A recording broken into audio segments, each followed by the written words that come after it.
ദിവസവും നമ്മൾ ഏതാണ്ട് 25,000 പ്രാവശ്യം ശ്വാസമെടുക്കുന്നു. ഓരോ തവണ ശ്വാസം എടുക്കുമ്പോഴും ഓക്സിജൻ എന്ന വാതകം നമ്മൾ ശ്വസിക്കുന്നു. നമുക്ക് ക്രമമായി ഓക്സിജൻ കിട്ടിയാലേ നമ്മൾ കഴിക്കുന്ന ഭക്ഷണത്തിൽ നിന്നും ഊർജം ഉൽപ്പാദിപ്പിക്കാൻ കോശങ്ങൾക്ക് കഴിയും. എന്നാൽ എങ്ങനെയാണ് ഈ ഓക്സിജൻ നമ്മുടെ ശ്വാസകോശത്തിൽ നിന്നും ശരീരത്തിലെ കോടിക്കണക്കിന് വരുന്ന കോശങ്ങളിലേക്ക് എത്തുന്നത്? ഓരോ തവണ നമ്മൾ ശ്വാസം എടുക്കുമ്പോഴും ഓക്സിജൻ ശ്വാസകോശത്തിൽ നിന്നും രക്തത്തിലേക്ക് കടക്കും. പിന്നീട് അവയെ ശരീരത്തിന്റെ പല ഭാഗങ്ങളിലേക്കും എത്തിക്കുന്നത് ചുവന്ന രക്താണുക്കളാണ്. ഓക്സിജൻ ആവശ്യമായ സ്ഥലത്ത് കൃത്യമായി എത്തിക്കാൻ സഹായിക്കുന്ന രീതിയിലാണ് ഈ കോശങ്ങളുടെ ആകൃതിയും ഘടനയും. 2 വശങ്ങളിൽ നിന്നും അകത്തേക്ക് കുഴിഞ്ഞിരിക്കുന്ന രീതിയിലാണ് ഇവയുടെ ആകൃതി. അതുകൊണ്ട് തന്നെ ഈ കോശങ്ങൾക്ക് വളയാനും മടങ്ങാനും കഴിയും. അങ്ങനെ ഏറ്റവും ചെറിയ രക്തക്കുഴലുകളിലൂടെ പോലും ഇവയ്ക്ക് സഞ്ചരിക്കാനാകുന്നു. ചുവന്ന രക്താണുക്കൾക്ക് മറ്റു ചില പ്രത്യേകതകളുമുണ്ട്. അവയ്ക്ക് സാധാരണ കോശങ്ങളിലേതുപോലെ ന്യൂക്ലിയസോ മറ്റു ഘടകങ്ങളോ ഇല്ല. അതുകൊണ്ട് തന്നെ ഈ രക്താണുക്കൾക്ക് അവ കൊണ്ടുപോകുന്ന ഓക്സിജൻ ഉപയോഗിക്കേണ്ടി വരില്ല.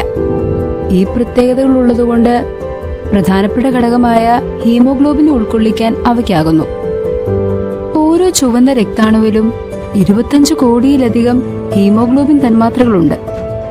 ശ്വാസകോശത്തിലൂടെ ചുവന്ന രക്താണുക്കൾ കടന്നു പോകുമ്പോൾ കഴിയുന്നത്ര ഓക്സിജൻ ഈ ഹീമോഗ്ലോബിൻ തന്മാത്രകൾ ആഗിരണം ചെയ്യുന്നു. ഓരോ ഹീമോഗ്ലോബിൻ തന്മാത്രയിലും ഓക്സിജൻ തന്മാത്രകളെ ഘടിപ്പിക്കാനുള്ള 4 സ്ഥലങ്ങളുണ്ട്. ഒരു ഓക്സിജൻ തന്മാത്ര ഇവയിൽ ഏതെങ്കിലും ഒന്നിലെത്തുമ്പോൾ വിസ്മയിപ്പിക്കുന്നൊരു കാര്യം സംഭവിക്കുന്നു. ഹീമോഗ്ലോബിൻ തന്മാത്രയുടെ മുറുകിക്കിടക്കുന്ന ഘടന മാറും. എന്നിട്ട് 3 ഓക്സിജൻ തന്മാത്രകളെ കൂടി ആഗിരണം ചെയ്യാൻ കഴിയുന്ന തരത്തിലാകും. ഓക്സിജൻ എപ്പോൾ എവിടെ എത്തിക്കണമെന്ന് ഹീമോഗ്ലോബിൻ എങ്ങനെ മനസ്സിലാക്കാനാകും? ശരീരത്തിന്റെ ഏതെങ്കിലും ഒരു ഭാഗം പ്രവർത്തിക്കുമ്പോൾ അവിടെ കൂടുതൽ ഓക്സിജൻ വേണം. ശരീരത്തിലൂടെ രക്തം കടന്നു പോകുമ്പോൾ കൂടുതൽ ഓക്സിജൻ വേണ്ട കലകളിലേക്ക് അത് പ്രവേശിക്കും. അപ്പോൾ ആ കലകളിൽ നിന്നുള്ള കാർബൺ ഡൈ ഓക്സൈഡ് രക്തത്തിലേക്ക് പുറന്തള്ളപ്പെടും. അങ്ങനെ കാർബൺ ഡൈ ഓക്സൈഡ് രക്തത്തിലേക്ക് ചേരുമ്പോൾ ഹീമോഗ്ലോബിനിൽ നിന്ന് ഓക്സിജൻ വേർപെടും. അപ്പോൾ ഓക്സിജൻ ആവശ്യമുള്ള കോശങ്ങളിലേക്ക് അത് പ്രവേശിക്കും. അതേസമയം രക്തത്തിലേക്ക് ചേർന്ന കാർബൺ ഡൈ ഓക്സൈഡിന്റെ ഘടന ഒരു രാസപ്രവർത്തനത്തിലൂടെ മാറി പ്ലാസ്മ വഴി അത് ശ്വാസകോശത്തിലേക്ക് എത്തുന്നു. എന്നാൽ കുറച്ച് കാർബൺ ഡൈ ഓക്സൈഡ് ഹീമോഗ്ലോബിൻ തന്മാത്രകൾ വഴിയാണ് ശ്വാസകോശത്തിലെത്തുന്നത്. ശ്വാസം വിടുമ്പോൾ ഈ കാർബൺ ഡൈ ഓക്സൈഡ് ശരീരത്തിൽ നിന്ന് പുറന്തള്ളപ്പെടും. വീണ്ടും ശ്വാസം എടുക്കുമ്പോൾ അടുത്ത സഞ്ചാരത്തിനുള്ള ഓക്സിജൻ നമ്മുടെ ശ്വാസകോശത്തിൽ എത്തിയിട്ടുണ്ടാകും. ചുവന്ന രക്താണുക്കൾ രക്തക്കുഴലുകളിലൂടെ ആയിരക്കണക്കിന് കിലോമീറ്റർ തുടർച്ചയായി സഞ്ചരിക്കുന്നുണ്ടെങ്കിലും 4 മാസത്തിന് ശേഷമേ അവ ഉപയോഗശൂന്യമാകുകയുള്ളൂ. എങ്കിലും ആരോഗ്യമുള്ള അസ്ഥിമജ്ജ ഓരോ സെക്കൻഡിലും 20 ലക്ഷത്തോളം പുതിയ ചുവന്ന രക്താണുക്കളെ ഉൽപ്പാദിപ്പിക്കും.